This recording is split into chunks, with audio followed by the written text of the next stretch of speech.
Alright, ladies and gentlemen, Serel in the top left side of the map playing Zerg, as always, for Basilisk up against the Challenger. Bringing back an oldie, we don't see this too much at the moment.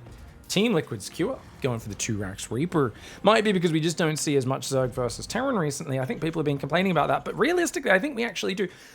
Dude, Q is actually insane. He's going 3-Rax Reaper. Oh, he's hoping Serel plays Gasless, I think. I think he's thinking big map, Serel's going to play Gasless. But there's no way Serel would ever play Gasless on this map because the third bases are too far away on Maganatha. Serel's gone Hatch Gas Pool. Oh, this is a crazy build choice for Kua to start the series. Kua has a history when he's playing against Basilisk Zergs, Reina or Serel, of just going balls to the wall, mad, crazy strats. Now remember, guys, this is an elimination match. Kua or Serel, one of them's going home today. The other one will be going to the semi-finals as our second semi-final slot is up for grabs. It's the final match of day one of the playoffs. Best of 7. So hard to beat Serel in a best of 7, but I do think Q has had some pretty good 8-Rax moments recently in this matchup. Serel, though, is an overwhelming favorite. This is traditionally Q's weakest matchup. He's an amazing TvT player, amazing TvP player.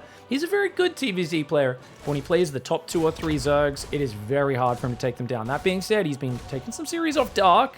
Some of these Zergs that are very good. Rogue as well. He hammered Rogue in a series the other week, actually, which was really surprising because Rogue's TvZ has been very nice. But I do think Serel, you know, the guy who managed to obviously take down Clem in the finals of the last PiGFest in a nail-biter, a guy who is on an entirely another level so far. Not taking any direct losses. Now, does Serel know what's going on? The answer, I would say, is no. Sorry for dragging that on the minimap. I know it's a bit jagged when I do that. You should find out soon, though. When you see the 4th Reaper arrive, that's usually when you realize what's happening. For now, Serel's not droning hard at all. He's building a lot of Zerglings. He's really respecting this. Queen's dancing in and out. Ooh, whenever you bounce the queens like that, you can tend to get a lot of damage done while they're bouncing in midair because they can't fight you. Reapers go deep. Good focus fire on that Reddit Point Reaper by Serel. Serel's link speed's almost here. Notice he's like, come in deep, come in deep. Oh, almost gets a Reaper. I think Serel's got to pull back, but every time the Reapers go forward and then pull back, it buys time, and now link speed is almost ready. Serel on only 24 drones, but remember, a 3-Rax Reaper is incredibly committed, and he's got a 3rd hatchery up in the midst of this, which Kua never saw. Kua does not know that's up, and he's about to get swarmed by 30 Zerglings. 2 transfusers go down, Band-Aids are there, stationed on point, and the Lings are going to go for it. I don't think there's a lot of ledges for these Reapers to jump on and protect themselves, and he goes towards the Zerglings. He sees the creep now. He's got to get out of here. Lings branching down the south and the north at the same time. He goes for the wraparound. I think those Reapers might be able to escape. Oh, one Reaper gets around and goes down. Quite a few Lings already falling, but those Lings, if they get this around, these Reapers will get wrecked. Another Reaper falls. A 3rd Reaper does go down. The Reapers, they are taking down many Zerglings. They're doing pretty decently. I thought they were just going to get hammered, but another Reaper bites the dust, and another one bites the dust. And there we go. Actually, 3 Reapers make it back to safety. He does trade positively. The problem is that there's a 3rd hatchery up. And with a 3rd hatchery up, Serel has the free pass now. He has the hall pass to drone. And that is against a Terran, where there is no surprises. I've said this many times. I know it sounds a little bit banal, I guess. But essentially, there is only one follow-up to a 3-Barracks Reaper. And that's the big weakness of the build, is the Zerg knows what you're doing next. But that's a good snipe. The Zerg knows that a 3-Barracks Reaper follows up with 3-Barracks Marine. There is no other option. You have 3 barracks, you have to use them. That means there's no quick 3rd command center. It's always just going to be into Medivacs +1. Often, it's a very 2-basey kind of Marine Medivac tank sort of push, and the 3rd is incredibly delayed. And that means as the Zerg, you want to get to 50, maybe 55, at most 60 drones and just pumpling Bane, spread creep, and shut down the next wave. A lot of people actually like to play Roaches after the early game because they know there's going to be so much aggression. They want Ravagers to help deal with those tank positions. But Serel, he does not want to do that. He's going to play the Ling Bane style.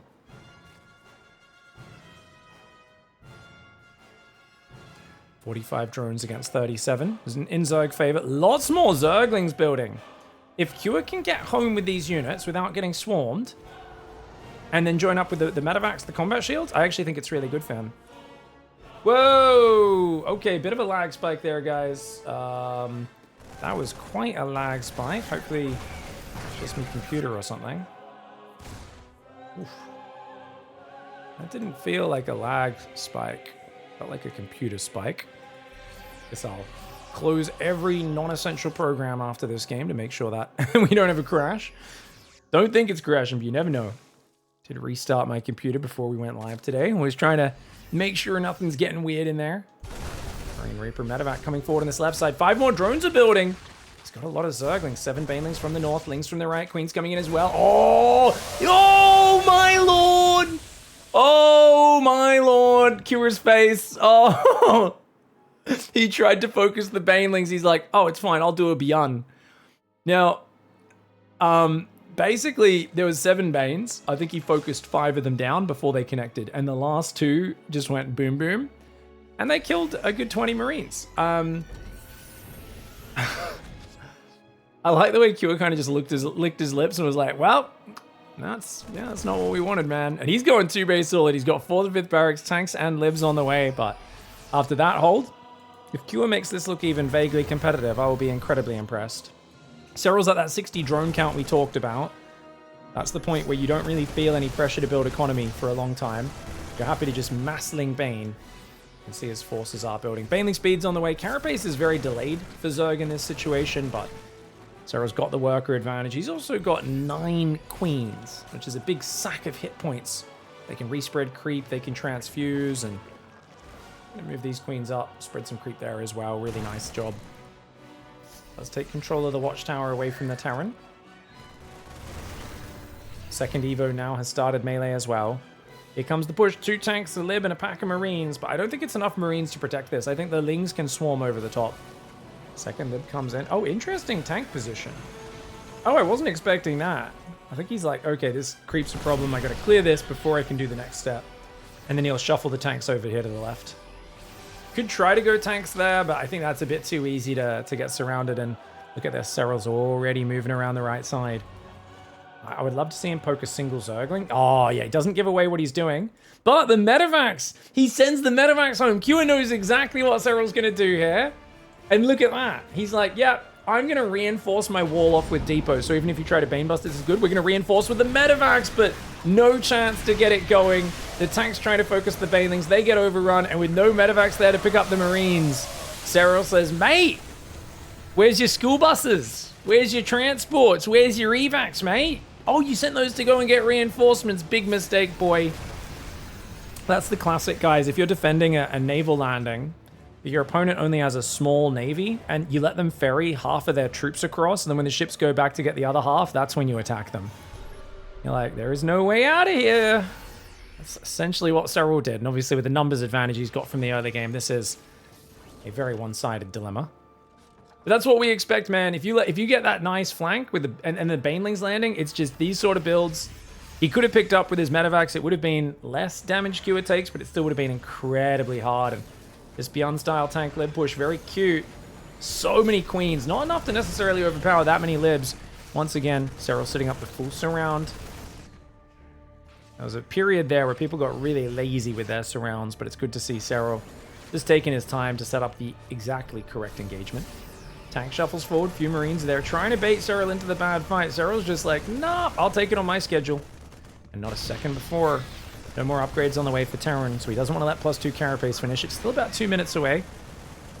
Lair is exposed on this third base. We're going to need to see some transfuses, man. Transfuses are going down at the same time. He intercepts the reinforce. A massive Marine tank gets hammered there. More Marines and tanks on the front. Queens are buying time. These guys need to come in to surround this army. Serel so calmly defending with Queens. And now that these guys are in position, now he's going to pull the trigger. Here we go! Oh, my lord! Massling Bane from 3 sides. He's going to clear out all the tanks and Marines. The libs will be not clearable for now. Oh my gosh, how many libs does he have? 8 Liberators? What the heck? But he's already lost all of his Marines and tanks, so I don't think it matters. The Hydra count's growing as well, so if these libs move too far forward, the Queen Hydra will be able to take it out. He's going to try and get, like, mass Hydra. Hydra's pretty bad against libs, but, you know, if you come in from the flank, you can avoid most of the lib zones or something like that, so... Oh, Hatchery will go down on the third, though, I think. Here we go, he's going to engage. Hydra Queen Leng will take out these front libs. Quick on siege, though. I kind of like that quick on siege there. That was really cute for Kua. Kua's still trying to maintain position. Man right now is scrabbling for gold at the bottom of a garbage bin. If he manages to find any shinies in here, I'll be very impressed. Liberator's coming forward, trying to siege on the flank now. Those queens with perfect positioning. Lingbane Hydra absolutely mauling. And the Queen Hydra will finally get rid of those Liberators. The lack of Zerg anti-add no longer a problem as the final Reinforcer Marine tank just gets overrun. There's too much Zerg on the dance floor. And this all came down to that fantastic early defense for Serrel.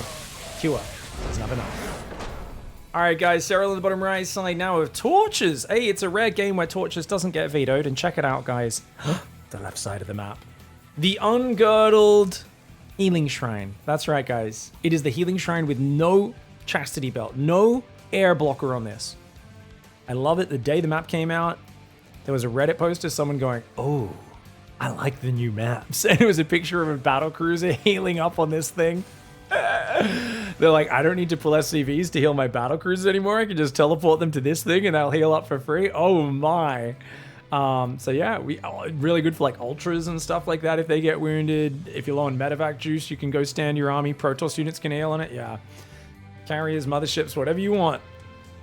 Healing Shrine is pretty sick. I mean, it's off on this side of the map. It's obviously going to favor certain things. And the reason these things haven't come about in StarCraft maps is the StarCraft community has had a bit of an obsession with things being exactly fair for all factions, all players, and that if anything's a surprise strategy that you can't 100% be prepared for, it shouldn't be in the game, has been kind of the pervasive viewpoint, which I used to be kind of agree with back in the day when I was a player as well. I was like, yeah, make the game consistent.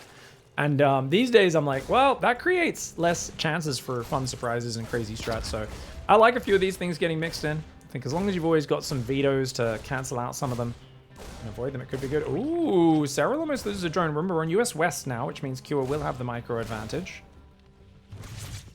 Queen comes out. Hatch gas pool again. We know that Cure really enjoys these 2x Reaper openings, so it's not a surprise that Serrel's going gas every game. And I love the patience. Cure kept thinking he was going to cancel, so he wanted to turn around and get the free kill, but not going to be able to. Now, Serrel is going to escort out a drone. He could take the forward third. What do you guys think of this forward third? It seems Garbo. No, he's just going to expand to the bottom left corner. That seems to be really smart. Safe. He goes for a third queen, builds an overlord. Should be droning right now. Serrel not droning. Okay, he waited a bit long to build the 7 drones. Because, you know, if you got to escort the drone over here, you might as well be building more workers at the same time. Good delay on the third for Cure. Very nice.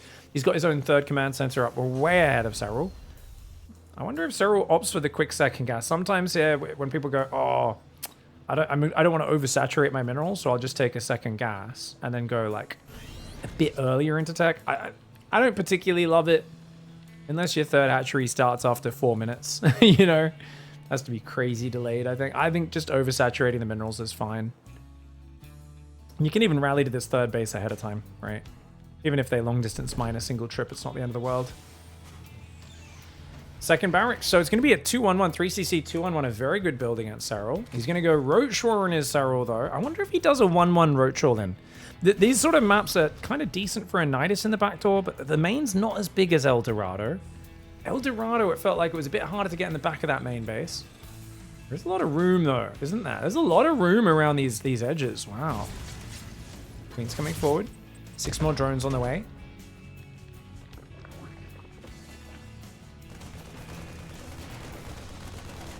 Overlord's going to go in, and spotting that many Marines, you know what you're up against. Which means there will be 2 medevacs arriving about 5:30, maybe 5:40. And he does get a second gas, but that's because he's playing the Roach style, so you need a quicker second gas with Roaches anyway.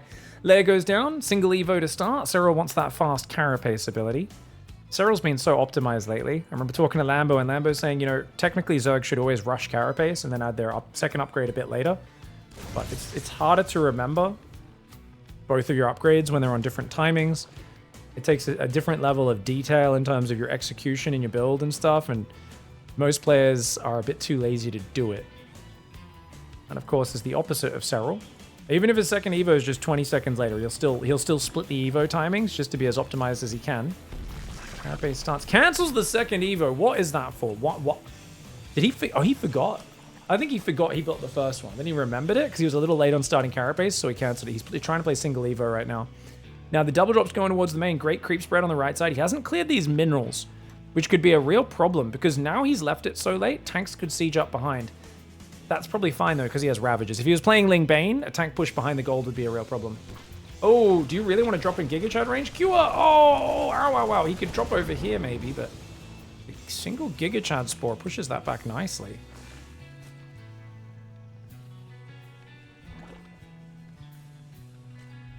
That third command center is that infestation pit started. 4 more drones are on the way. Scan on the low ground. A bunch of creep shimmers do go down. Overseer's going to slide down the right side. Surprising that Serel is going so quick towards Hive on single Evo. There we go. Second Evo goes down. I guess he just really wants to get those Vipers out as quickly as possible. Because, I mean, what else are you getting Hive for? Adrenal glands and Vipers, right? That's it. 4th and 5th barracks is on the way. 3rd command center is there. Cure. It's going to clear some creep. Oh, okay. Good focus on that creep shimmer. But the problem with this sort of scan is, like, it delays the creep by, like, 8 seconds, right? Because Serel just instantly replenishes it. Feels like you can't just let the creep spread with nothing controlling it, but not able to really intimidate Serel. Serel's on 80 workers right now. 2nd factory, armory goes down. Q has got another double drop. It's going to come out here. Maybe hit the bottom right while this one's distracting in the middle. Bottom right side, not as open to run bys, but is open to drops on that bottom corner. Healing Shrine heals up the Hellions a little bit. They do come back to the middle of the map. You can heal the medevac there as well, actually. Oh, yeah, heal that medevac, dude. Get that ready point medevac on that thing. Would be real nice. Serel on 78 workers. Normally he'd be a big favorite from this sort of start. Oh, but a Ravager stumbles into the Marines. Ling's coming forward. That +2 carapace starting just yet for him. And again, +2 attack didn't start for the Terran either. Cure picks up to pull back. I'm waiting for that 2-2 to start. There we go. It does start up. At the same time, where is that +2 carapace for Serel? Big delay on this +2 carapace. Hive, though, already almost finished. 2 Vipers start up instantly. Marines continuing to find little bits of value. Overlord there. Overseer here. Sorry, the Overseer actually survived on like 1 hit point. But clearing more creep as well. Serel's already told the Queens to replenish the creep that he just cleared. And the Overseer off here on the side of the map, guys. It's on 8 hit points, barely on our screen. I would love to see the medevacs. You know, it's not really in your muscle memory to heal on a healing shrine. It would be very nice to always just go heal on that thing, right? Rather than standing here. He's going to realize, maybe? He's like, no, we're just going to stand just off it. These medevacs are damaged unless I repair them. Fair enough. Not easy to remember when you're playing the GOAT. Adrenal glands, burrow. 2-2 upgrades now on the way. +2 carapace is a little behind for Serel, but I think that's fine. He's got Baneling speed now, so he's swapped into Ling Bane. He still has a lot of roaches that could block his army, so he's got to be careful with how he engages. Then again, the tanks, if they clump up at all, are going to get wrecked. Oh, the medevac's on top! Cure! Oh, okay, Cure luckily doesn't get the Banelings get blocked a little bit by the Zerglings, saves most of those units. These tanks, 1 Blinding Cloud might hit 2 tanks there, but he's generally pretty well spread. Cure's going to run away. I think he realizes that Hive's probably done, and he should be pulling back. Ultra Cavern coming in. Viper's going forward right now. Serel roaming that left side of the map. The army of Q is rotating. He's taking the 4th on the right side. Oh, that's kind of cute. Takes the gold base towards Serel. I think Q has got to stop trying to push for now, though, maybe. Sounds weird. I mean, giving up pushing against Serel, not usually a recipe for success. But then again, if we attack into Vipers and get caught here... Oh, this is not a great angle for Serel, is it? Yeah, it's too narrow a choke point. Lingbane Roach going to run to the right side. Widowmine only gets a few Zerglings. There's a few more behind it, though. Lingbane trying to roll in with the Roachies. Widowmine's going to get some decent boom booms. Nothing too crazy. Armory does take a lot of damage. The rally will eventually probably deal with this. Bio shoves left side. Serral's 5th base is in jeopardy. Blinding Clouds are going to wreck those siege tanks. Very nice Blinding Clouds, but the Baneling's not really getting the hugest boom booms. And he does bio the tanks, but not quite able to kill them. Serel, though, on top of the production, finding big damage. Where is the reinforce? I thought he would be able to defend this with his rally, but I think Kua might have been maxed when that attack came in. Just didn't have any units there. He's trying to pop out on top of this. At the same time, he does hold position on the front. Serel, I felt like those fights were actually so dicey for him, but he ends up getting into the counter and getting 12 SCVs. Both players looking incredibly locked in right now. Q is going to need to be... Oh, he didn't clean up his main. You're kidding me. Oh, how did he didn't notice that? Oh, he didn't notice the burrow in his main. Serral's going to wait. He's a patient boy. I mean, that even burrowed right on top of him, but Q is just so focused on grabbing his army to continue attacking, and that's going to really hurt him now. 2-2's done, 3-3 starts for the Zerg, no 3-3 for Terran because the armory died at the front. And of course, the unburrow in the back door, that is a real problem. He's going to have to F2 home.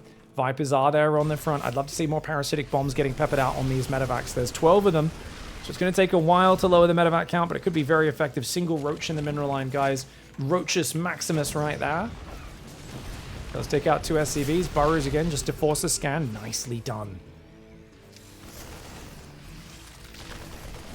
Ultra Lingbane Viper thinking about rolling forwards. I said parasitic bombs would be big. It's pure Marine Marauder mine. It doesn't feel like Cure is a late game army. It's up against a massive Zerg mid game army. The parasitic bombs go down. Good spready. Pulls those 2 medevacs away from the rest of the force. Cure can do it with just Biomine. I will be very impressed. I don't really rate Ghosts that highly at the moment, but I think you need Liberators with this. If you don't have Liberators, then I don't really rate it as an Ultra Ling Bane killing army, but Widowmine's landing, not too bad. There's a few Marauders mixed in. I don't know if it's enough. Big army reinforces from the north. Units lost time, 3,000 in favor of Cure. Cure's got to be careful. Baneling reinforce does come in. The Widowmines have not recharged yet. He never got Drilling Claws, which means those Widowmines are revealed once they fire. One Ultra is still alive on the front line. Baneling does connect on the left side. Right side, Ultra goes down before it can get the big money. Roach is starting to get cleared, and Cure is actually wrecking Serel in these engagements. I think Serel should have given up this base and moved around for counters and whatnot, but he's not able to. He's trying to overwhelm. It's so close. Dude, this game is neck and neck, but with 3-3 going to finish soon and 6 Ultras coming in. If Serel holds this base, it's pretty much lights out. Cure is trying to keep the momentum going. Parasitic bombs landing in the midst of his medevacs. He's got a lot of medevacs, but not that much juice.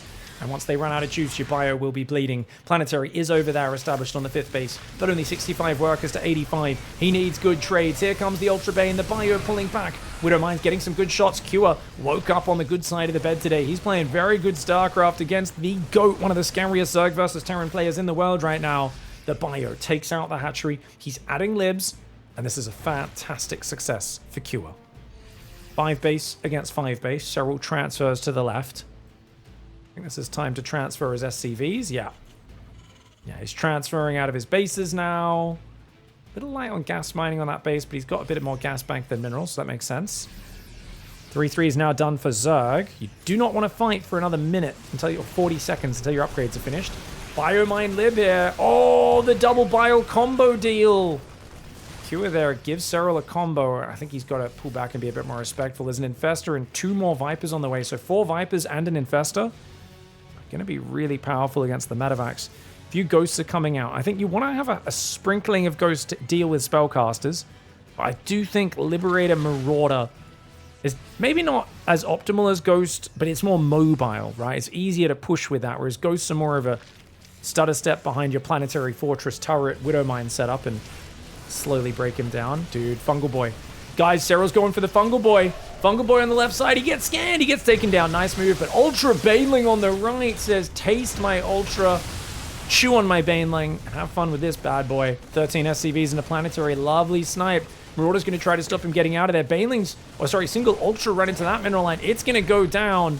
Dude, taking these boys out is hard. Oh, at the same time, attacking on the front. Biles and Parasitic Bombs landing on the libs and the medevac. Serral's dancing in. He's dancing out. He's keeping that units lost tab locked at a 3,000 deficit. If he could swing some Lings into the natural as well, I think Cure would be in a hugely problematic spot. I'd also love to see Serral take this base on the right. Cure is maintaining this central position really well, but if Serral can take the left base on the gold and that right bottom base, that'd be great. Lings run in. Going to set the sensor tower on fire. A lot of them go down. He's going to attack the front at the same time. Thinks better of it. Does pull back. Lings on the mineral line, though. So much damage. Forcing these scans constantly. I like this. Army's trying to loop around, but he's worried. The sensor tower might see him. Comes in from that side. Blinding Cloud lands. EMP does land on the Vipers as well, but there's 2 more juiced up, ready to go. No Infestors out at this moment. Ultra Bane trying to roll forward. Dude, the bio getting pushed in behind the refinery. Marine Marauder Ghost trying to dance around, but the medevac juice is low. The Zerglings, more Lings on that right side. Serral's activity rate hard to match here for the Terran player. He's going to deal with a few of these Lings. 3-3 against 3-3 upgrades. At least the upgrades are even now, but look at that. Just these little distractions. Burrowing 2 Zerglings. You don't want to use a scan on it. You've only got 3 orbitals, but you might have to. 4 orbitals are now up. He's going to float an orbital out to the left, which will be super easy for Zerglings to harass. Only planetary is in the middle. Love to see a Spire here for Serrel. In case that lib count grows, Corruptors are going to be massive. Right now you're dealing with just Ravagers and Vipers for Parasitic Bomb anti-air. Vipers coming in. Oh, Parasitic Bomb on the Medivacs. Nicely done. The Ultraling Bane trying to chase this army. He will buy towards the Medivacs, not towards the Liberator. He does leave it alive. A couple Zerglings in the top left. Zergling on the right side does get taken out by a Liberator. Gold base very exposed. Serral's going to take the top left. He's struggling to find new places to mine. This is actually crazy how well Q is playing this game. Like, Q is meant to be bad at Zerg versus Terran compared to his other matchups. Like, it's meant to be like 20% worse than his other matchups. And he's not had an amazing situation for a while in this game, but he's making it incredibly competitive. Like, he's made it very hard for Serrel to establish new bases. Serrel's income is not that far ahead, even though he's been all over the Terran income for the last few minutes. This base, very dangerous. This base, still not up. This base, still not up. The gold base got sniped once or twice. It feels like Q is just actually playing a fantastic late game, despite not having mass orbital. I still think Serrel's winning this game, but it's by a narrow margin. It's not what I was expecting. Lings run in. Liberator deals with it, man. Dude, this is excellent. He's got the Bio-Lib with just a small complement of ghosts for anti-spellcaster. Wow. And there's no Corruptors. Oh, there's still no Corruptors. He's trying to go Hydras. I've talked to Serel about this. I've tried to convince him that I think Corruptors are way better. Seen him do it before, but he's going to go Hydras here, which I think are a far worse unit against this army. Here we go, though. Ultra Bane Ravager comes in. Parasitic Bomb's very slow to clear these libs. He could try to abduct them all, but that means he gets in range without getting EMP'd. I think Q is setting up a great angle. Ultras do dive there, though. 9 SCVs in a planetary go down. Lovely play with the counterattack. Libs, though, going to make it hard to get any further. If you want to kill those SCVs, sure, but it means you're chasing into lib zones. Roachron goes down in the front, not a big deal. Doesn't want to really be building any more roaches in this game. Serrel trying to overwhelm with parasitic bombs. I think abducts on those libs might be better than Paras. Oh, snipes landing. Ultra's taking big damage. Bio does land, takes out another Liberator at the same time. Those Ultras all went down on this side. This base is still mining. Q has still got a big army. He's got a bigger bank. Serrel's running out of money. Q is beating Serrel in a macro game right now, guys. Q has him out of bank. Q's army is bigger. Q's army is bigger than Serrel's. I cannot believe it. Yes, Lings are going to do some damage, but the Liberators are dealing with them. Serrel does not have an answer to the Liberators and the Ghosts and the Bio. He's using the architecture of the map so well. Q here on torches is saying, hold my torch and taste my bacon, buddy. And right now it tastes rather salty because I thought Serrel had complete control of this game, and now he is having to fight tooth and nail just to survive. But you know what his saving grace is, guys? If he wins this game, it's not only because of the Viper value slowly picking away, it's this base. Hidden in the top left, he's got 1, 2, 3 bases, or 2.5 mining. This base is also alive. Q is income, scraps. QS still has the army advantage, and he's got a position on top of the Zerg tech. But he's out of healing juice. He's only got 4 medevacs, 2 libs. He's going to have to go back to medevac production. The libs getting overrun here, or at least ignored, I should say. The Bio's getting overrun.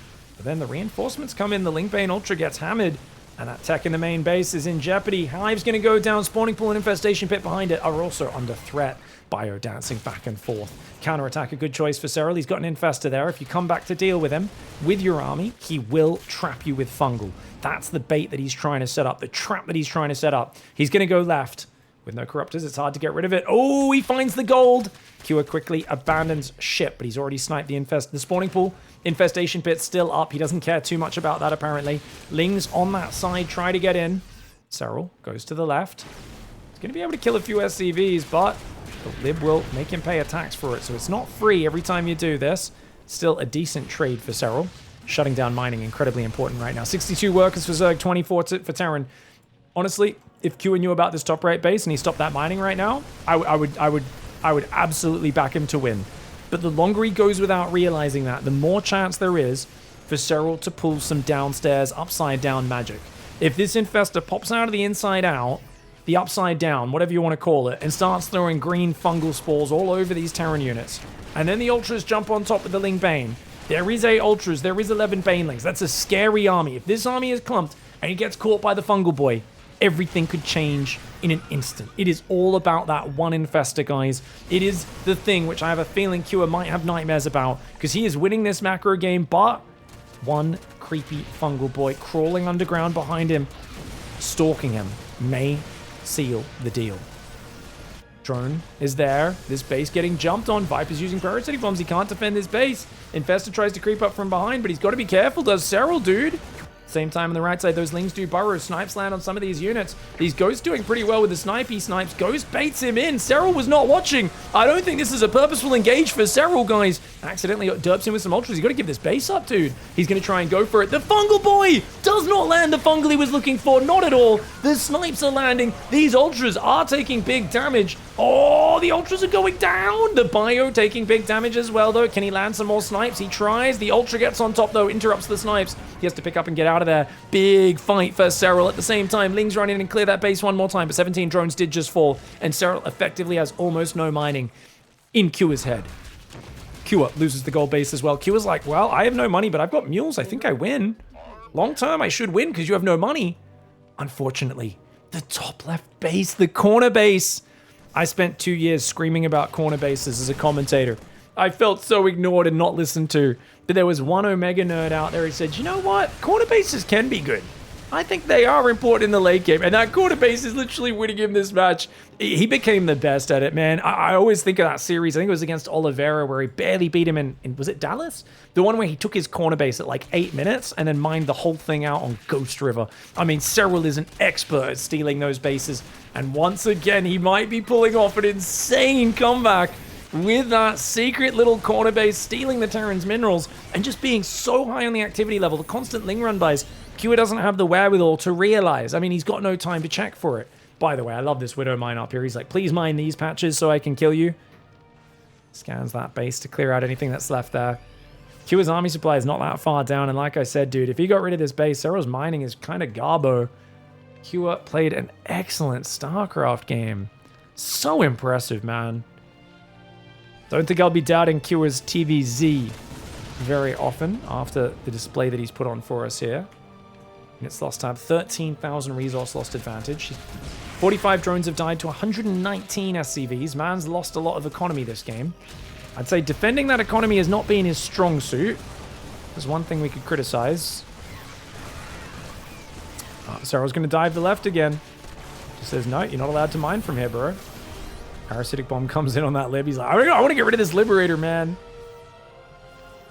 Oh, dude. All right, Widow Mine does fire from the high ground. Zerglings will clean that Widow Mine up.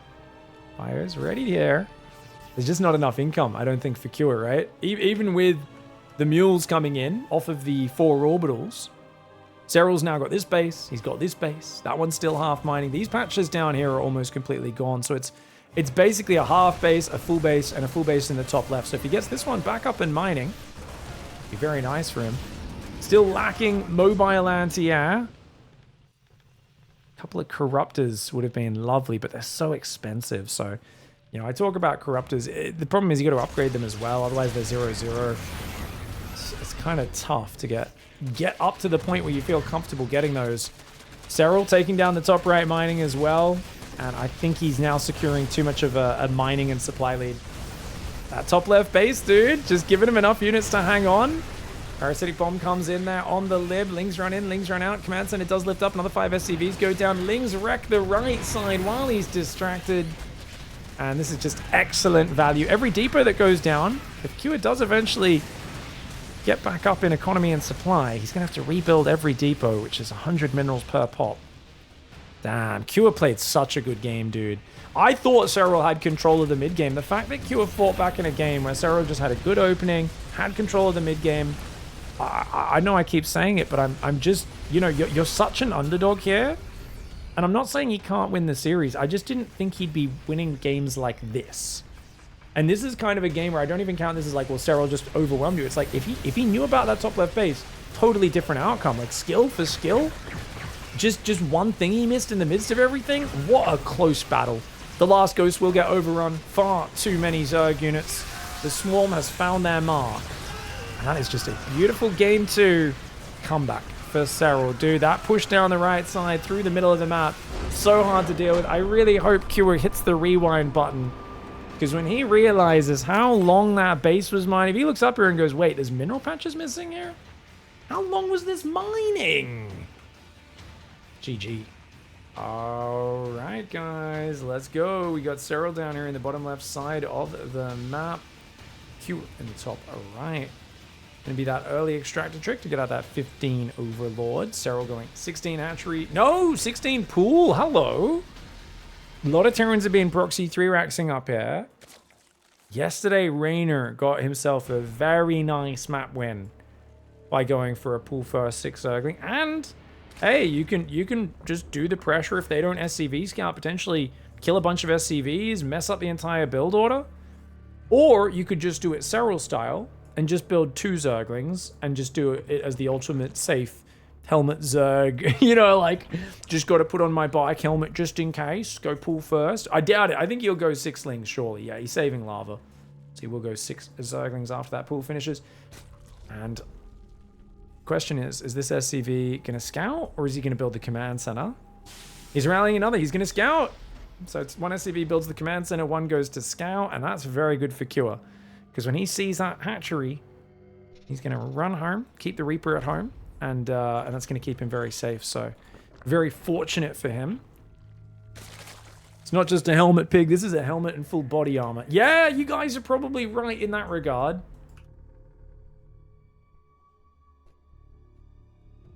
SCV's coming forward.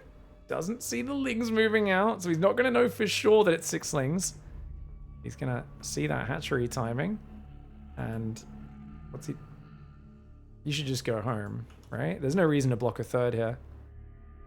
You might want to scout for a potential Roach Warren later. Maybe sneaks up into the main in a little bit. Still blocking the 3rd. Interesting. His Reaper's going to stay at home. Just waiting to intercept any Zerglings, but Serral. His Overlord saw the SCV scout, so he knows, well, they're not going to get any damage, so those guys get to do a sightseeing trip over here at the Grand Canyon. This isn't the Grand Canyon. This is like an Iceland lava field next to a volcano, right? Reaper goes forward, SCV pulls back. Serral's going to go for that Creep Tumor first on the natural. So he did inject main, Creep Tumor natural, and just starts injecting as normal. Reaper tries to jump inside the main base. Will we see a 3rd command center? Looks like the answer is yes. But SCV pulls off to build that now. Interesting that he's so focused on mining in the main. Ah, because he doesn't want to get caught out because his Reaper's gone across the map, so he knows those lings are going to run in. Preparation! So well prepared for Kua. Happy to oversaturate a base to do that. Does deny the 3rd getting down at the normal timing. And his 3rd CC is building in the high ground. Very nice.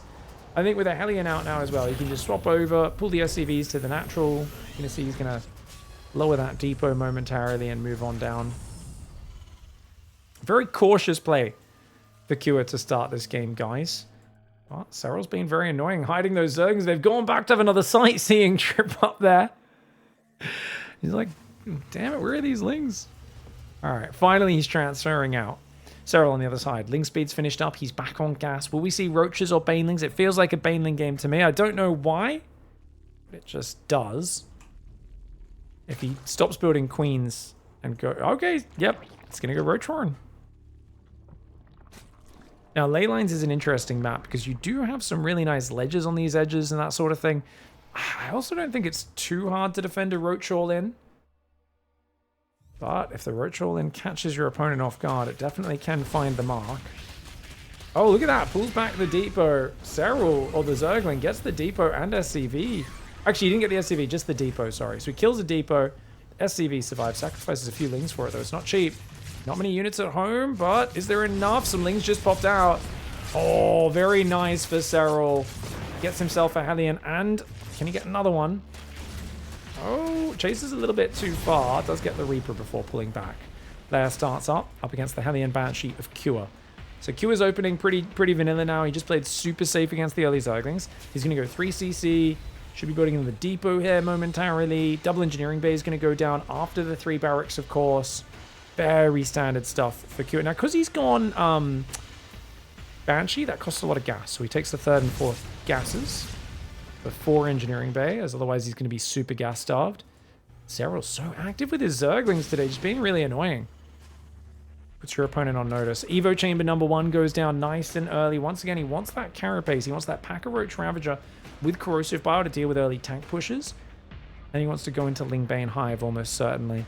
I think single Evo Chamber, you can do Roach Ravager sort of all-in attacks. It just doesn't feel like anything's lining up for that in this game, especially not with that early 4th hatchery down south.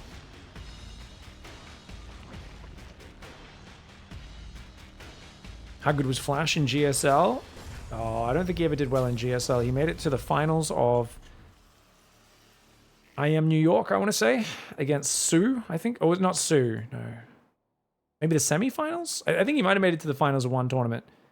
Flash, I think kind of hit his peak in StarCraft 2 around the time when Terran wasn't very good, 2014. Terran was pretty bad against Zerg, and he kept trying to make Hellbats work. Hellbat Bio. Had a lot of times where people rolled 80 Banelings into his army and just kind of laughed at it. It was cool because he beat most Zergs with it, but the best would just roll mass Baneling into it, and it was like, oh no. He did do well in Pro League, that is true actually. He was very good in Pro League, which is very important for the Korean players. 1-1 upgrades are on the way there. Gas came up as well. 4th and 5th barracks coming in now for Cure, guys. 2 Banshees moving around the left. If you're a StarCraft 2 watcher only, Flash is the greatest StarCraft 1 player of all time. Played StarCraft 2 for a few years. Went back to StarCraft 1. Doesn't find any damage. Very standard against SERRAL, right? SERRAL not taking damage from Banshees. Not an issue. You just need to not lose Banshees and make sure they're there to deal with counterattacks later on. It's going to limit SERRAL's run-by and counterattack potential and give you just little bits of map control. Maybe deny a 5th base later. I have already 2/3 of the way done for SERRAL. Q seems... Oh, he's 8-raxing. Okay. He's going to do a delayed 8-rax. I think he's going to go Tech Labs on these. And I don't think this is an all-in for Q. Like, a lot of people do an 8-rax and it's like one-punch kind of knockout. Q is the kind of guy who'll just make 2/2, rally units, do heavy pressure, but also take a 4th behind it. His builds aren't as committed as other Terrans. He'll kind of be halfway between, you know, a committed push and a macro build. Which for a lot of players doesn't work, but he finds a way to make it good. 2 Vipers on the way for SERRAL. He loves rushing those high for those Vipers. We saw that the lack of anti-air can be a little annoying for him as the game goes on, but I think the architecture of this map is a bit more friendly than Torches. Like, you know, those choke points and those angles where Q just kept hammering him. On this map, I don't think you quite have that one path. Unless you, I mean, if you can get a push down here and win this area, yes, you can dominate. But it's very hard to do that because there's so many flanking angles for Zerg to take advantage of. Marines on the bottom right side, going to run into a big army. It's a few creep tumors, but Ravager Lingbane should easy defend. And nice hot pick up there for Cure. Armies in the top left as well. Massling on the way. Adrenal Glands, +2 Carapace, Concussive Shells. As I said, he's going to go into Marauders. 8 barracks. 4 Marauders will be able to build at a time when that last Tech Lab finishes. And I think he's just going to look to, once he gets maxed out, start parading that army forwards. I'm wondering how well SERRAL can crush. Because I think his goal is going to be much more clinical at jumping on this first army with a sandwich. But right now, these Medevac Marine are keeping the army split in a bit of an awkward manner for SERRAL. And now his Banelings are separated from his Zerglings, which I don't like at all. He's playing Baneling Roach one side, Lings on the other. Wow, okay, that's interesting. Lings go for the counter. Banshee's going to go to deal with it along with the rally. Oh, he's got to raise that depot. And he will. Those SCVs are going to get cleared. Cure has not been defending his economy particularly well this series, but his pushes and his army trades have been pretty decent. 10 SCVs go down is not the end of the world. More Zerglings thinking about coming in, but with the Banshees there, I don't think that's going to find too much. 2-2s on the way for both sides. Cure is ahead on those upgrades. Bio Army moving forward. Like I said, if you can hold this position, Zerg's kind of screwed, but Creep is still here. Problem is, SERRAL's attacking down a choke point. Crazy attack angle for SERRAL, but he's got the Creep, he's got the Blinding Clouds. Is it worth it? Goes in and then goes back, but he's used his Blinding Clouds now. SERRAL hesitant. Q is really making him scared. I feel like if you're going to engage this, you got to have half your army hit from a different angle, surely. There's SERRAL trusting his ability to micro in and out without getting baited into tank fire. You have to be a very confident player in your control to do what SERRAL's doing right now. He's going to rely on Ravagers with Biles. He's going to try to split some units around the left side, but only a handful. This just feels like an awkward angle to engage the Terran, but Serel has faith in his micro. Let's see if he can pull it off. Viper's coming forward, but he pulls back again. Ravagers came in from the flank, took out one tank. Here we go. He's going to go in again. Flanking Ravagers get wrecked. Vipers come in a little bit delayed. They do land some delicious blinding clouds, though. My gosh, look at how many Banelings there are. Cure with some good spreadies. And a lot of Banelings will get wasted on them, but I think that's overall a very good fight. The Banshees are dying as well. That is a disaster. No fourth command center in this game. This was actually a much more all-in 8 barracks, even though it was more delayed. And I think this timing just was not there. Serel did a great job of pulling in and out, making the units stim over and over, and then using those blinding clouds with exceptional prowess. Would have been kind of nice if he abducted the tanks in the first fight, maybe, rather than blinding cloud. Hindsight's 2020. Libs are going to go in. Are they? Oh, it's a Marauder drop. Okay, he's going to go for a big Marauder drop. Try and take out the top left base. Libs are going to siege at home. He's just going to gear up for round 2. Q is like, we're already deep in the hole. We might as well commit, man. We might as well double down. Serrel with +3 carapace, Hydra range, and +1 range on the way. Chat says Serrel makes Zerg look overpowered. Oh, yeah. Yep. Yeah, Serrel makes Zerg look just not fair. The funny thing is, like, every time there's a new patch, a new map pool, we go, well, this is kind of awkward for Zerg. All the Zergs are really struggling. Serrel plays a big tournament, and he shows us exactly what to do. He just has that next level understanding. Dude, those parasitic bombs did some big damage. Serrel's planning ability really good as well. He does lose a bunch of Marauders on the high ground. Doesn't kill the hatchery. Or maybe he cancelled it. I'm not sure. Maybe Serrel just started rebuilding that then. Frenzy coming in, aka Nanomuscular Swell, aka Thrust, as I like to call it. Ooh.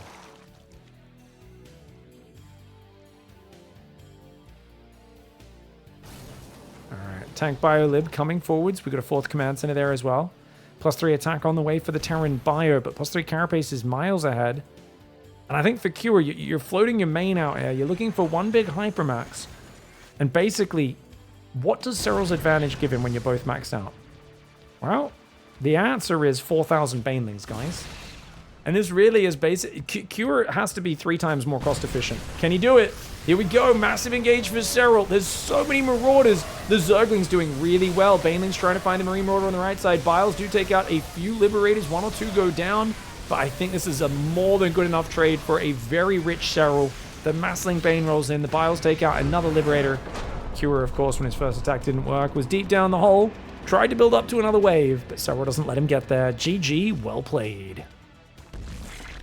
All right, guys, going on to Tokamak. Serrel is locked in. This man is a freak. Having to play against him is just not cool, dude. This man is unfair. Can we put him in his own division? Inhuman freaks that are real good. Yeah, we have to region lock Serrel, guys. Can we put him? Can we get Finnish tournaments that are separate? Liquid's Cure in the bottom left side of the map. He's playing very good StarCraft. Very impressed with how Q is playing. I do think that last game, the A-Racks did lack a little something. I think Serrel's opening, kind of forcing Q to be a bit more defensive, did feel like that game took away any ability for Q to really have like a big, oh, this is working moment, you know? Serrel just had so much stuff. We'll see how it goes.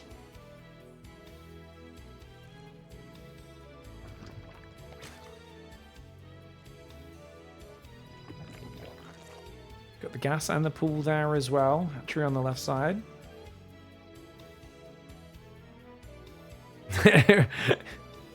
Hey, Mixu and Zhugliang would be fun opponents for Serrel in the Finnish region, okay? We could get Wellmu out of retirement, get Elfie back. Haters in the chat saying, like, I don't know about that Finnish region. I don't know if it would be the most exciting league. I'm like, you guys shut up, all right? I love my Finnish StarCraft players. Wasn't Nama Finnish as well? Very early days. All right, guys. Drones building. Reaper's on the way. SCV, Scout for Cure, playing incredibly safe. Dude, Serrel looking like a bit of a sicko. But this map... Okay, this is the map where, actually, Bunny looked great. Tank pushes here and tank pushes down here. Reyna really struggled with yesterday. So I wonder if Kua just tries to play 4 base, but like just set up these nasty little tank pushes everywhere. Oh, I'm sorry. Did you want to expand here? Oh, if the Reaper gets next to the gas, you actually don't have room to build the extractor. If he was like a split second sooner, he could have blocked that, but Lings come out the left, chase the SCV away. Serrel will just take that hatchery, and we've seen that Serrel doesn't really mind these delays all that much. Now, he should remember to cancel this, otherwise he loses the drone. And he does cancel it, tries to bring it back. He's just going to build it on that gas now, so it's a bit closer to defend, and the Queen should be able to escort that home. Third command center builds behind this. Drone will cancel and pull away. Nice escorting here for Serrel. Does delay his Overlord and next Queen a little bit to get that third hatchery up, but I think that's worth. Kua running an SCV across the map is not free. I'm thinking about 8 racks on this map, guys. If you go 8 racks, where do you push? Where do you push? Remember, guys, if Kua can't win 4 games in a row, he's out of the tournament, but I think at the very least he wants to win a map or 2. You know, aim one step at a time. Let's take a map, then we can focus on taking another map and kind of put one foot in front of the other, but I don't know if pushing here is good. Like, tanks there don't reach that far. Some of these areas are a little wide open. I think you got to hug the edges with whatever push you do. I think you got to hug these edges, yeah. I think this is an interesting 4th base location as well for the Terran player.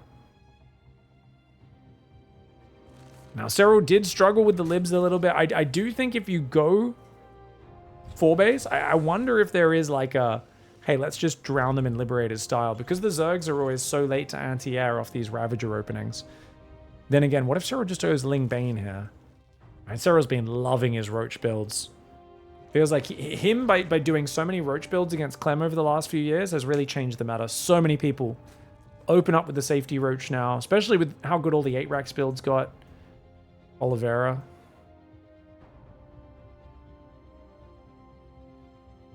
Alien Reaper rotating. Lair starts up. Okay, very nice. Very quick Lair. Serrel's playing Mutalisks. Ladies and gentlemen. Guys, Serrel woke up today and he said, you know what? I'm up 3-0. Let's do it for the fans. This is a Mutalisk build, right? I think he's going to drop 2 gases any moment now. Yeah, maybe even 5 gases at once. Dude. Oh, Serrel. Serrel. The Mutas. Dude. I think he doesn't have enough gas for it just yet, but he will almost have enough gas for Spire when it finishes. Yeah, he's gonna have enough gas when it finishes, actually. Right? He's at 130, or you have it soon after. Oh, Hellion Dive! Oh, Kua going for a crazy move. Oh my lord. Does he get in? He's still got a lot of Hellions. Oh my gosh, Evo Chamber might be called for here. Kua dives into the main base, gets away from those queens. Liberator in the back at the same time. Dude, this is the same move Bunny did against Raynor. Is this the Basilisk Slayer now? 8 Hellion Liberator? What year is it? This was the standard opening in 2017. Liberator's going to rotate. Single Hellion will get cleaned up. Liberator thinks about going back into the main. I think he should just leave with that Liberator. Keep it alive. Bring it back to fight another day. He should steer south out this way, because you know that Spore's going to position there, and you can't hide on this map. He's going to try and run the gauntlet. As long as I survive, I can go home, repair, and come back later, and that is the right call. Third command center is down, dropping mules, and he's got 9 Marines and a tank. Not a massive force, but you killed every Zergling. Serrel very quick to redrone. He's now going Baneling speed, double Evo. I think any plan of a quick Spire has been thrown out the window, guys. I'm going to ask him if he wins this series. You guys please remind me in the comments. But I do believe, you know, he was planning Mutalisks, and then he took the damage and he went, oh, nope. Gotta play vanilla. Double Evo starting upgrades at 630 is not early. And it was 8 Hellion Lib. It's not like this was... The Terran build's delayed as well, because 8 Hellions is a lot of investment. 4th and 5th reactor coming down in the barracks. 1-1. Armory starting up in the main. Armory before second factory is a little bit early for that. I do think second factory or 3 more barracks could have gone down before that, just with the way everything's timing out. But he does want to start his 2-2 immediately. Q is already thinking about going for a 3-tank Marine push, and he wants to set up over here, guys. Tank there is unbeatable without Roach. You cannot defend this base. Serrel needs to take this hatchery right now, or he needs to get ready to jump on this. Oh, I love it. Q, please go to the right side. Don't siege here. Go to the right. He should be boosting those tanks in, man. Marines shove forward. Tanks are just going to siege in the middle of nowhere. He's a little surprised that Serrel hasn't tried to jump on him yet. Medevac goes forward. He's like, where are you, bro? Oh, tanks aren't using the good position. Okay. These players are kind of new to these maps. There's an amazing position on that right side. Like I said, unbreakable. Well, he's out in the open a little bit. I mean, he's more than a little bit. This is a suboptimal setup. 74 workers for Serrel. Serrel is taking the top left. He might be able to give this base up if he can get that going. Tanks in the open. Lingbane flank is there. Reinforcing Marine tank. Sees it, though. He sees it. Can he intercept it? Marines go south. He's going to try and bait this in before Serrel's ready to pull the trigger. Serrel goes for it. The tanks need to focus the banelings. They're not focusing the banelings. They're only shooting the zerglings. Oh, no. Q's tank's not getting the shots that he needed. One tank goes down. Banelings not quite able to connect. Second tank falls. Third tank does survive, and there's a new tank about to arrive as well. That's a good fight for Q. Q is on 8 racks. He is going for it. Mass Marine right now takes out a Queen. The Banelings come forward. The Spreadies are super solid.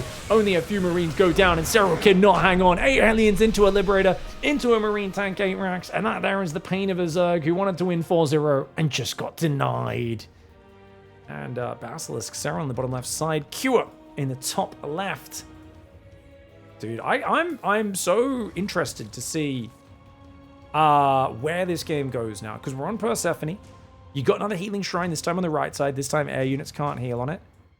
I do feel like Serrel wanted to play Mutas. This is actually not a terrible map for Mutalists. There's not a lot of dead space around the back. There's a few little bits.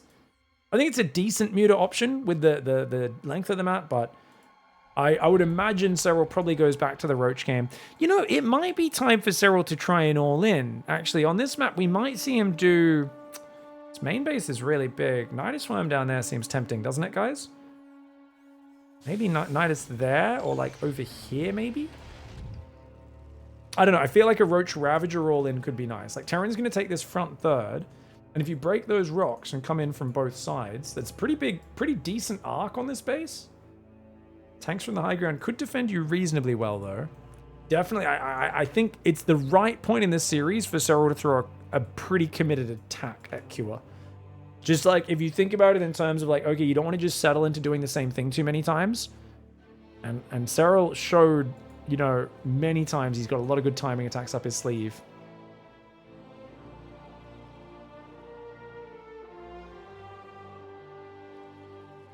CV hanging out at the front. No super greedy openings for Q. Now, guys, why is he hiding this? Barracks Factory. What's that about? It's interesting. Barracks Factory a little bit further back. We are back on Central at this point, guys. Slightly favored for Serrel this game.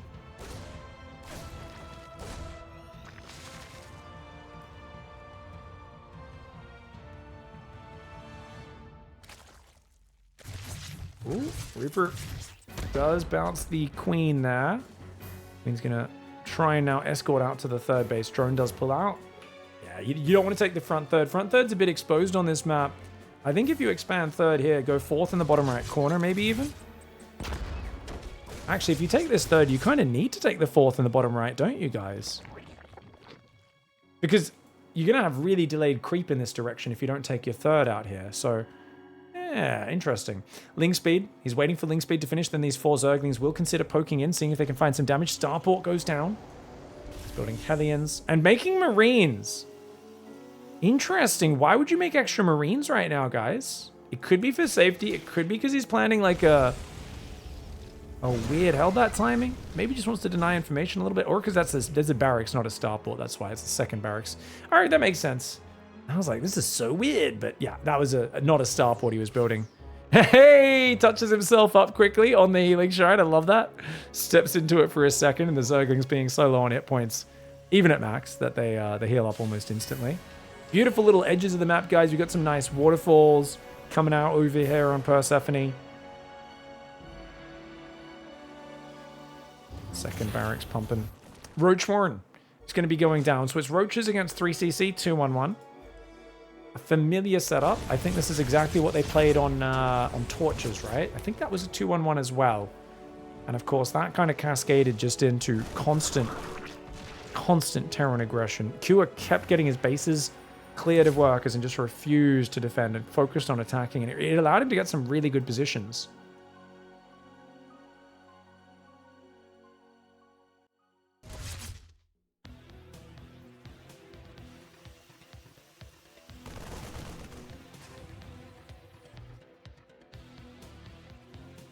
Alright, Queen's hanging out. Lair's on the way as well.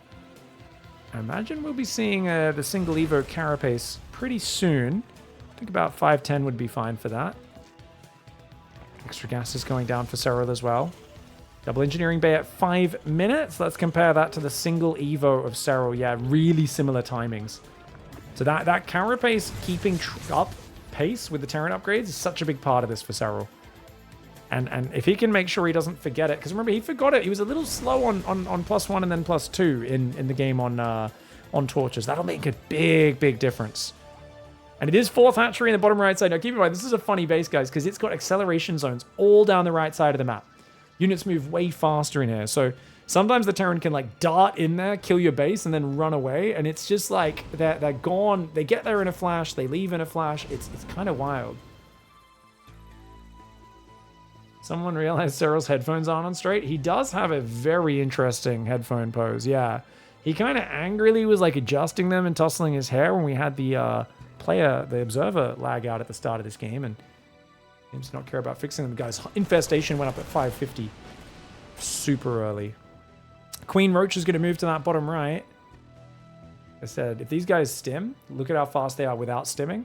If they stim, my lord, they're fast. Roaches are there. He's going to pull back. Second Evo chamber comes in. Infestation pit's almost finished. Watch the downtime between this finishing and the hive starting. You guys are about to see how ridiculous Serel is. It finishes, and his hive clicks. Damn it! He missed it. Normally he clicks it within 2 seconds. Wow, Serel tilted from the last game, guys. Oh, he's like over 10 seconds delayed on starting his hive. Tilted Serel. He's human. Distracted by the double medevac drop there. Normally he's such a freak. He'll manage so much stuff, and he'll have such priority on that hive. He starts it real quick. He's going range. Oh, okay, he's going to go +1 range before Carapace this time. So it looks like he's planning to commit a little bit heavier to the Roach Ravager. Second factory's on the way, as well as a 4th command center. Q is happy to play a longer game. He's happy to play 4-base aggression. I think he's going to do 4-base biolib again with like delayed ghosts. I think it's a good way to play because you can keep up the momentum, but on this map, it's going to be about denying this base and this base. These 5th base locations do get... Because the first 4 bases, I think, are just way too far back. Too easy for Serel to defend. Double drop on the right side with a couple of Hellions as well. One Zergling hanging out. We'll give him warning. Serel's on 80 work as Hive is almost finished. +2 Carapace starts just a few seconds after +2 attack for Terran. Terran's only on 5 barracks right now. He's building a factory. Or a reactor, sorry, on his second factory. Marines clearing creep on the left, just trying to slow down that Zerg growth on this map. Drilling Claws has started 2-2 as well. Marine Hellback comes forward.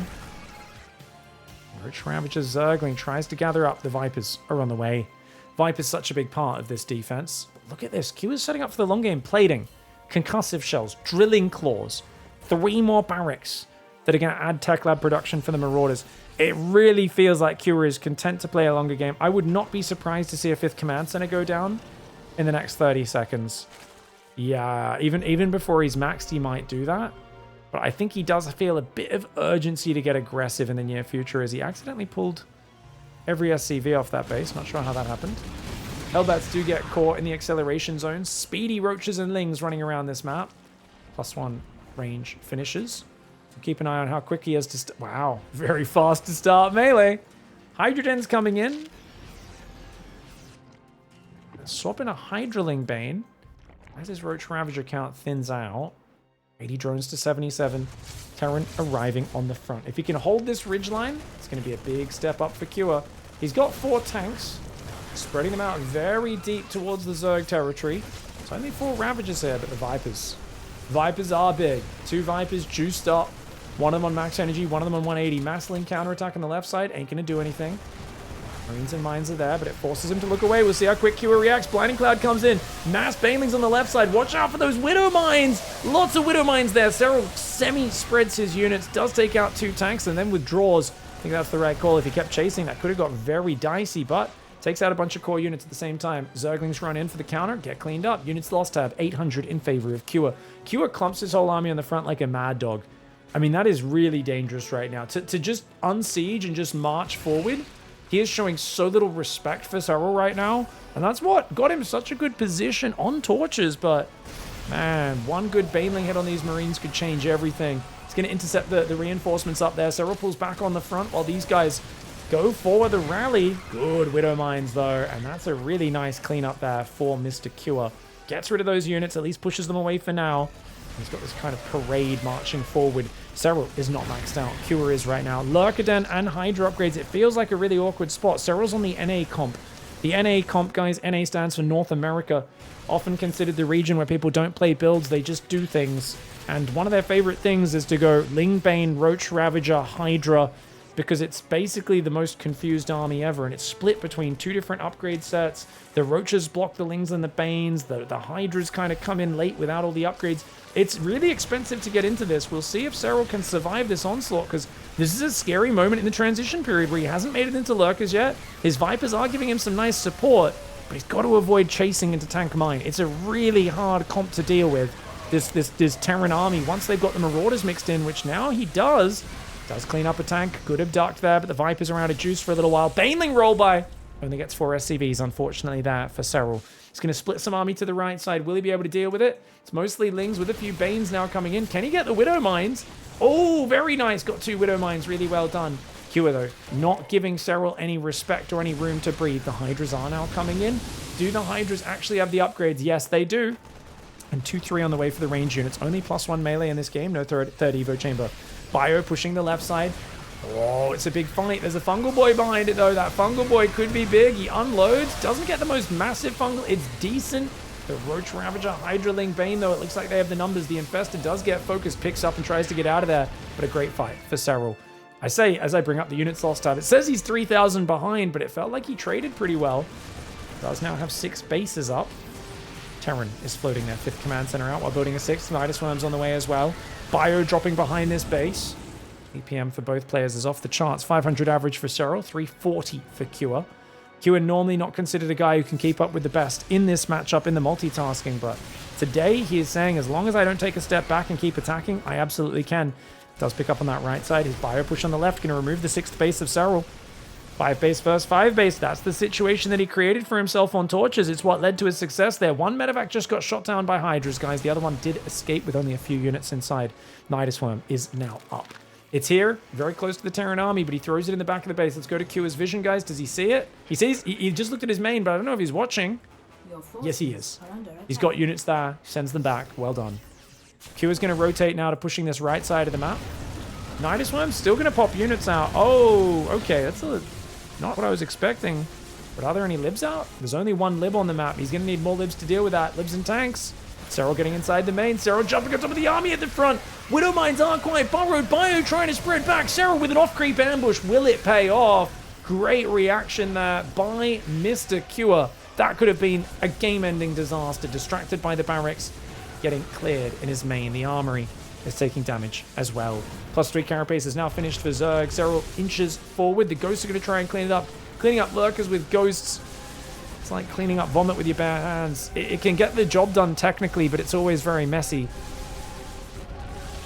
Ghosts trying to come forward with the cloak. I don't think they have enough energy, though, once they're cloaked to deal with this. They get 1 lurker. Serrel does choose to evacuate. Pops another Nidus Worm outside the base. Another one in the top right as well. So this healing shrine, but remember, only ground units can get on top of that. 6 ghosts are out. More are coming. Lingbane, Roach Ravager, Hydra. The Roach Ravager is being cleared from the army. So this is actually a better comp now. There's still 3 Ravagers for utility. They do use up a lot of supply, but they can land biles very well. Kua finally reestablishes control of the main, but this has been such a big momentum swing. The way Serrel did that was so fantastic, because now, notice the positioning on the map. Kua has been pushed back. Serrel's the one pressuring him. He's got Nidus Worms everywhere. He can pop units out. And look at this. Serrel takes the time to respread his creep. If he's got active tumors across the whole front, Active tumors going down the speedy backdoor path. If he can get creep back to the halfway point, he's completely in control. And he doesn't even take the time to do it. He says, hey, I can keep attacking, dude. I'm ahead in this game. Big Widow Mine. Other one doesn't land as well. Planetary Bio pullback's pretty good. A lot of medevacs just went down, though. You can see here, guys, 11 medevacs have died to Parasitic Bomb this game. Lurker and Nidus in the top right does get cleaned. Going to be a 6-base setup in a moment for our Terran up against what is currently 6-base for Zerg. Base number 7 going up on the left side. Units lost tab still 5,000 in favor of Cure. Not a very impressive units lost tab for this matchup, I gotta say. Not at this point. Especially not with the Zerg now respreading creep and whatnot and getting Zerglings up here, trying to be a nuisance. I don't think does he have Burrow? Yeah, he burrows a Zergling under the command center. There's another Nidus Worm on the right side as well, just being a real nuisance. Spire comes in. Remember, we talked about how Corruptors are game changers for Serral. If he can get them out when the lib count grows. But Q's not even near that lib count. Q, by the way, he lost a few barracks, so he's building 4 more. This one in the back gets cleaned up. He's got 4 ghosts on the edge of his main. It's a lot of units getting left around his base, and this is the problem. If these changelings or whatnot keep sneaking in and throwing these up, you end up with 8 supply here, 10 supply there, 20 supply in this other place, and then the main army of Zerg just overruns you. And you don't want to select all army. Oh, look at that. The Liberator just and Serel, he moves another one forward. Oh, he's being annoying right now. You got to send another unit or 2 to deal with it. And he says, oh, are you distracted? Yes, you are. Runs in the right side, pops 2 Marauders, starts sieging that base as well. Bio Ghost thinks about stimming on it, but at the same time, he shoves in the front. Serel playing Cure like a fiddle right now. He is finding all of the weaknesses, but doesn't get the planetary. Okay, he turns around and does, but about as inefficiently as he could have with those Banelings. As long as Cure can defend the top right, maybe he's okay. But oh man, look at that. 4 ghosts are there. Changelings walks in. And even though you've got ghosts to the main, so you think this area is covered, guess what? He's unloading another Nidus Worm on you. Gonna snipe a few of these lurkers. One of them goes down, other one takes damage. Up in the main base, ghosts are gonna try and do what they can. He's focusing down one Nidus Worm while cloaked, but that's a lot of ghost energy going down the drain. Trying to build Liberators, but he's got 16 ghosts, which I do think is too many. I don't know. I really feel like since the supply nerf, the mass ghost late game, not that good. And it was never that good if you didn't have planetaries in front of it to begin with. He needs a lot more libs. He's got no lib range in this game. No fusion core. Cure is very poor. Meanwhile, that creep I was talking about, every now and then Serral's taking a break to spread this creep out. That gives him so much control. He's mining the gold. He'll probably start thinking about mining this left base at some point, though with the sensor tower there. He's not going to do it just yet. Borrowed Zergling on this base being a nuisance. New Nidus Worm on that right side. Another double Nidus. Oh man, it's like the Warp Gate eyeballs. Please don't cheese me meme from 5 years ago, man. But it's Nidus Worms instead of warping in buildings. Oh, jeez. Oh, man. Lurk is coming from the left, coming from the right. The Lib Siege up on the natural. Lurk is like, oh, you've got Ghost? No worries. We'll pop out somewhere else. And once again, that main army could jump in at any moment. Serral's not a crazy person like Rogue, guys. He's gone 15 overseers, not 47. He's decided, you know what, this is going to be annoying for you to deal with. I'm going to spend 750 minerals, 750 gas. Not 4k. It's not as funny to watch, though, as 400 changelings going into the base, is it? It's also a bit less annoying for the Terran to clear up than Rogue's version. Lings getting defended by Marines. Lurker's hitting that right side again. Should probably click on the turrets just to force scans out. Ling's going to run in here. It's an orbital. It's exposed. Serel is all over this game. Man has 13,000 resources in the bank. And Cure right now is running around like a headless chicken. It's so hard to defend in these scenarios, but especially on the back foot with no map control. And it's just mass changelings. You don't want to click on every one of those, but it's a non-stop onslaught. And he can just pop out on top and kill these ghosts. Yes, there's an overseer there, but the ghosts are going to say goodnight. At the same time, he jumps on the army. Baneling's coming in. Hydra's coming in. Parasitic bombs. The libs wreck the Ravager Hydra. Cure takes a pretty decent engagement considering he was getting distracted in the main at the same time. But look at that. The lurkers just move out of the lib zone. Serral can remax so easily. He doesn't care. Cure stumbles upon a base. He's like, what the hell? You're mining from the middle of the map, you greedy D-bag. Serral, no doubt, hyper focused on the camera. But I think he should feel very confident with where he's at in this game. Cure just cannot control his side of the map. Lurker's starting to clear that main base again. There are 10 barracks up. A single Liberator just doesn't cut it, man. He needs two. Yeah, having two Liberators, you can deal with this. Just keep one unsieged, one sieged. Midas goes up on the natural. More changelings coming in. Serrel drowning his opponent. He's also going double Spire upgrades. He's going to get prepared for a potential Broodlord swap if tanks come out or something like that. Lurkers just going to run away every time. He gets scanned. He knows an army's coming. He runs away. And here we go. Corruptors are going to deal with this lib. They're going to go into the main and deal with the next one. Ling Bane going to that right side, guys. And oh me, oh my. Taking out the barracks. These adrenal 3/3 Zerglings are so good. Same time, base on the right does get assaulted. Corruptors take out a few libs in the main. A lot of Lings do fall, but Serrel, those Lings are cheap, man. They're basically free for him. He's got bank. Throwing away units will matter if Kua can drag this game out for another 25 minutes. But right now, Kua surviving until the 25-minute mark seems like an almost impossible feat. The Lurker Zergling technically, tactically in the main base, picking off units. A lot of players get desperate and start looking for knockout blows at this point. Serrel just happily sandpapering his opponent down. We saw him do it in the group stage of the ZvP as well. He is happy to take his time. Big parasitic bombs go down on those libs. The Corruptors, the Banelings, not actually high enough to chase the bio away. He might need to pull back with these Corruptors. He does take out a lot of Liberators, but the Marines are on top, and Serrel does have to pull back and wait for a remax. He doesn't actually have much lava right now. Ladies and gentlemen, the supply, no lava. Serrel still has a 10k bank, but is there a chance here for Kua? Is there? No. If there's a chance for Kua here, that would be insane. I'm sure. I mean, Serrel's going to lose 2 hatcheries. He's going to take the time to remax. The problem is that Kua's income's so bad. 34 SCVs. Lings are going to keep countering. How do you cover it all, man? How do you cover it all? More Corruptors coming in. Much better than Hydras in this scenario. Serrel, no doubt, with his 4 queens, dumping injects into those hatcheries to try to get his lava count back up. He's lost 8,000 in favor of Kua right now. Wow.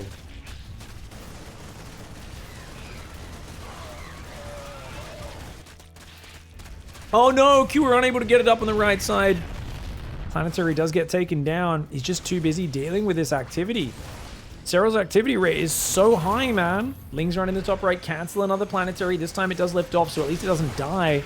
There's Ling's in the natural, having a cloak individual ghost to run around. It's an impossible cleanup crew mission.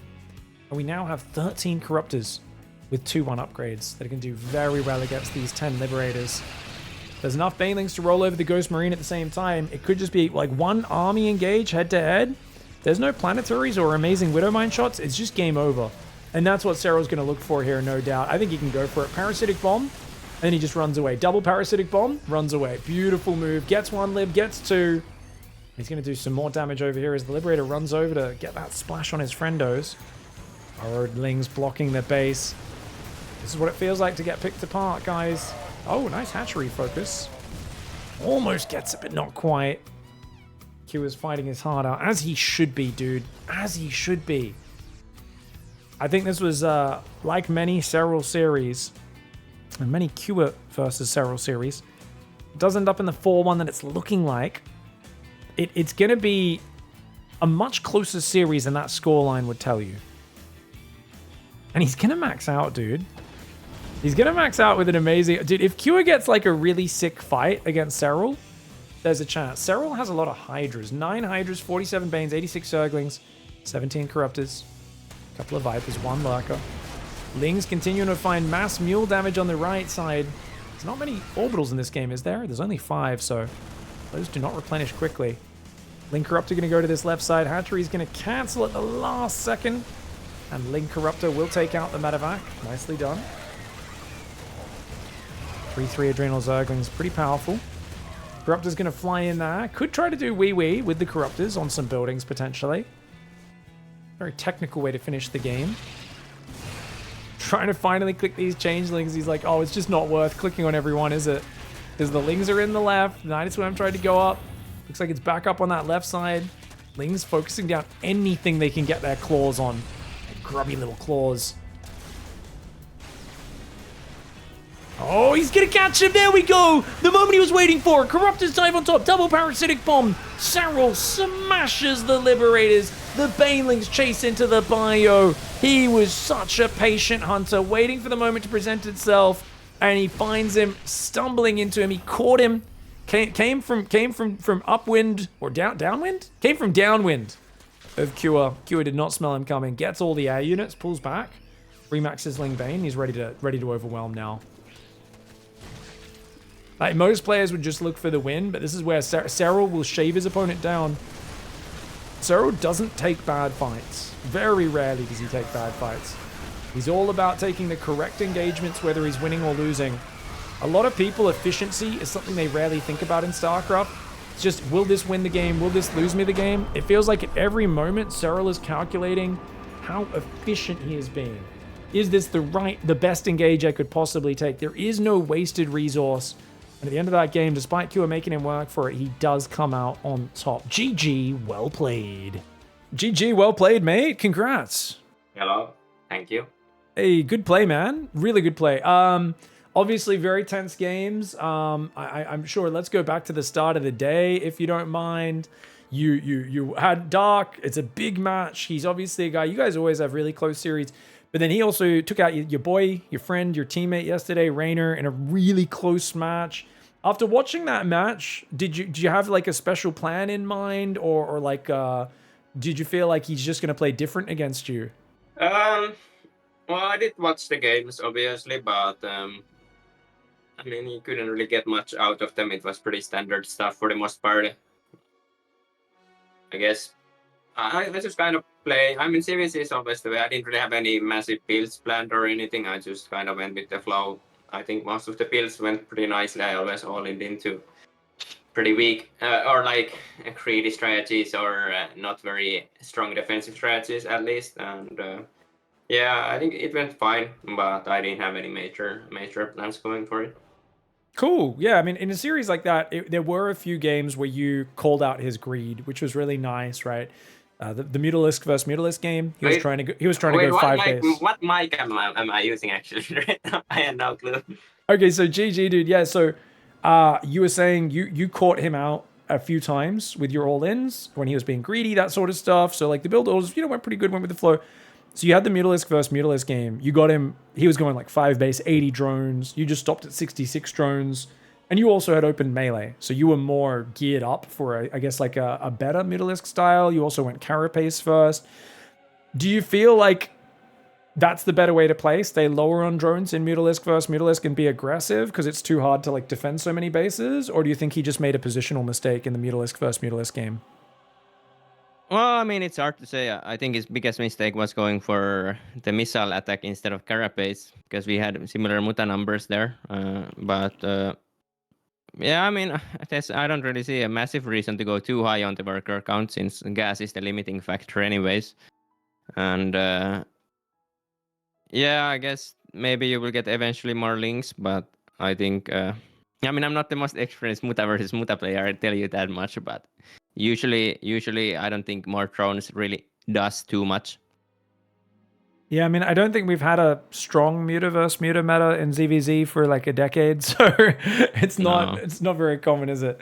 Beyond that, though, you like he tried to go super greedy mutas on Maganatha, and you just wrecked him with like a big hatchery tech roach bane. There was a few good builds like that, but I guess what turned the series is he was behind on economy and just barely broke you a couple of key games, right? Where for instance, there was Sandworm, right? I can't remember if that was the last game or not, but I don't think that was. That was the one where you did like the little Bane drop, the Roach drop, you killed 20 workers, you gave up your 4th base.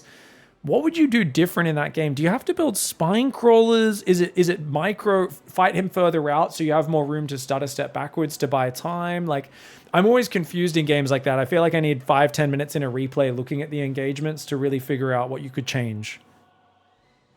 Yeah, well, to be honest, I think that game went like absolute perfect for me the whole way through. Like the only thing I would change is to not commit to the drops, because it was basically just a 5 gas all-in. I'm not sure if he had 6 gases or not, but I mean he had like 59 drones, so it's basically just a 5 gas all-in. And yeah, just not commit to the drops, and I think it's like unwinnable for him.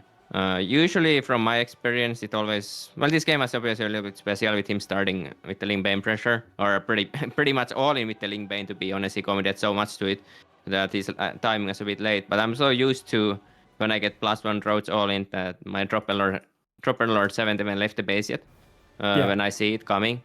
So I just couldn't make the decision to not do the drops. Ironically, actually, just like the Balin drop lost me the game there. If I just carpet bombed his roses or something, he wouldn't have so much supply. But no, he just had too much supply because I killed all of his eco with the Balin drop. And yeah, like I said, just like the only thing I would change is just go back with the drops and carpet bomb the roses instead of going for the mineral lands. I felt like you thought about it because his roaches were super balled up. I think they were like breaking rocks or something, and your Baneling drop kind of hovered on top and then went towards his main base. Did you think about dropping just on top of the middle roaches at that moment? I don't think so. I wanted to go across for sure. I think Okay. it didn't really cross my mind about after the game. I feel like at least like one of the drops should have come back. Well, probably just the rose drop, like just one of the drops should have come back. It doesn't really matter which one it is, but I mean even both. Just like just misplaced with the drops. But no, I didn't think about doing at that time. Maybe there was some kind of repathing or something going there. Awesome. Well, I mean, it was obviously a very close series, and like, yeah, things like that, just pull back the roach drop and stuff, changes stuff. I think the final game as well was like, he barely broke through with the hatchery attack timing. I thought you were going to hold there. Any changes in that one off the top of your head? Yeah, I mean, I actually think that first five games were not that good by me, but the last 2 games finally were I actually played pretty well. So even that game, I mean, I think it was, for the most part, I would do everything exactly the same way. I was very cautious of the all-in because I saw the very fast hidden Evo, and that obviously can just be +1 range into macro. But usually it's always the carapace all-in, so I was kind of expecting it already at that point. So I was very cautious and constantly checked with links. But I guess I just made like 2 or 3 too many drones. Also not canceling the +1 range was a dumb mistake because obviously the +1 range I didn't even do anything there. I just canceled the road speed, and also canceling that was like 10 seconds too late, to be honest. So I think just those couple things faster and like 2 drones less. It's pretty good. I don't think I had too many drones though. Maybe a couple, but to be honest with that count, it should be fine because it was a pretty late all. Yeah. It's also tough on new maps because you're not used to the distance, like and stuff like that, right? Because the more you play on a map pool, there's maps where you're like just naturally, instinctively comfortable building 3, 4, 5 more drones, and then there's other maps where you actually build 2 or 3 less drones than normal because you know, oh, this map is a short rush distance or like a very open ramp or something like that. So it's always, I think, a bit more dangerous on a newer map pool, right? Well, yeah, newer map pool. Those last 2 maps were your special spices, I think. But yeah, it's hard. I don't think, considering he also had put those 2 maps last. I don't think Atros played any games ever on that. Actually, did play one CVP on Kill Switch some time ago, but like not too much experience. So it for the most part, I thought when checking before playing it, it looked like a pretty good defensive map for the most part. A lot of ramps to the fourth base and stuff. But yeah, it's always, I didn't really have a exact understanding on how short or long the rush distance was. But I mean, it was pretty standard there, I would imagine. Yeah, fair enough. Well, awesome. And thanks for the feedback on that, because it's so interesting to hear about that series as well, since it's our first time getting to talk to you today. The series against Kua, though, before I forget, Game 4, Tokamak, were you planning to go Mutalisks? Your lair felt like it was quite early. Obviously, that was the one when the Hellion Lib drove in and killed all your drones. But I just had a hunch that I felt like you were planning to go Mutalisks that game. Is that right? No, I was just planning to play normal Lingbane, Hydra. Well, anything Lingbane really. I wasn't really completely sure if I was gonna go just Fast Hive or Hydra. But I mean, It was just a 430 lair. Yeah. Because I saw the I mean, he was faking Banshees at the starboard with a tech lab and faking a cloak. If I'm not completely mistaken. Because I was very surprised when I saw the leap there. Yeah, I didn't catch the fake at all, but definitely caught you off guard. Was it just your queens were out of position, right? I think was the main problem. I mean, the leap wasn't a problem. It was just the Hellion Rumble, right? That killed me. I could have against the Hellion Rumble as well, just defended a little bit better because I think he lost the Reaper at some point there to my links, maybe. And I should have just parked the Queen at the ramp. And that instantly reduces the damage so much because he can't go to my main. And he's gonna kill like 10, 15 rounds at the natural, but I don't know how many I lost now, probably like 25 at least. I think it was about 21 or 22 or something. It was pretty high. It was definitely not a small. And there's all the Lings, of course, going down as well. Liberator gets home to come back later. So yeah, it was good. I tried to create out of it. I played. I think I had 9 queens and 76 thrones and 0 Lings. And I was kind of feeling good about it already a little bit. Well, not feeling good about the game, but I was kind of feeling like I can make it since he didn't really do a fast push. I think my fifth would have been a little bit faster. I could have maybe just transferred my stuff there and tried to play from that position, but just too much stuff in that trying to defend the base. I mean, yeah, for sure. I guess when the Hellions run past the queens, you kind of want the Lings to trap them while the queens are still next to them, right? Whereas your queens were so far out. I'm just rewatching it now that he got to kind of fight the Lings quite far away from the queens, so your queens didn't get as many attacks in as possible. So I guess that's one of the little details there. And we did have confirmation that he did fake cloak, by the way, after checking the replay. So it's a good game by him. Yeah. I mean, I think I just had 2 little links, like 6 more links there, and I will probably get all the Hellions there. I don't think he even got the good first shot with the Hellions, so he probably got some links, but not like a 6 link first shot. When he encountered the links, but it's always a little bit hard. Let me just change the scene back there and leave that replay. So the sickest game though was game 2, man, on Torches. I think it was game 1 or game 2. That map was crazy. That was very fun for us to watch. That looked incredibly stressful to play. Wow, that was it. Yeah, I thought you were in control, but then he just would not stop pushing down your middle and that right side. How did it feel? Was it just like, damn, it's hard to fight on that map? His pushes were relentless. I mean, what a crazy game that was. What were your thoughts on that game? Yeah, I had a hard time getting any good fights there. I probably could have looked for more flanks there, but I just couldn't get any bases up for so long. I guess on that map, like, you can get like 5 bases, but the one above your main base and natural seem extremely hard. So I think maybe even starting with those bases, just going for the triangle fast could be a better approach. But it did seem like a pretty hard map actually. It's I didn't think initially that it would be, but I guess it was his first pick as well. So maybe he likes it. It was really nice the way he played it. Yeah, he really utilized the push paths well. I mean, if he knew about your top left base, which he never saw the entire game, I think he probably wins that game.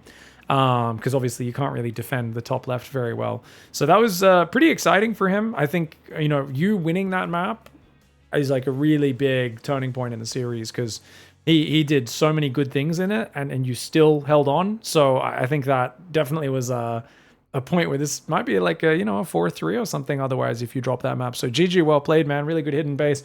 Stressful day, long series, but now you're going through to the next stage, which is really nice. So you are, of course, going to be playing in the semi-finals now, which is always very exciting. And that means you are going to be facing, if we bring up our bracket, you're going to be down here in the second semi-final now, I believe, right? No, sorry.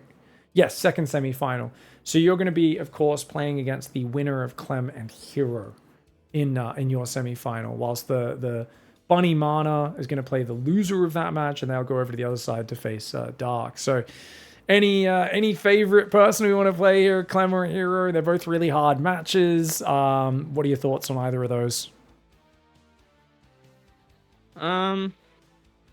Well, I think they're pretty equally hard, so I don't really care too much. But Who do you think will yeah, win in the head-to-head? Who do you reckon has the favorite? well, I had no clue. That's the hard part as well. Like it's very hard. I feel like Lem's probably gonna win. Uh, but obviously, well, I think Hero at least has a reasonably positive win rate against him lately. But I think in Big he's I think Lem's gonna take it like reasonably comfortably. I feel like. Yeah, the more games there are, it's hard to, like, Clem might figure him out a little bit, but you never know. Hero's been playing so many crazy builds, so it's really hard to.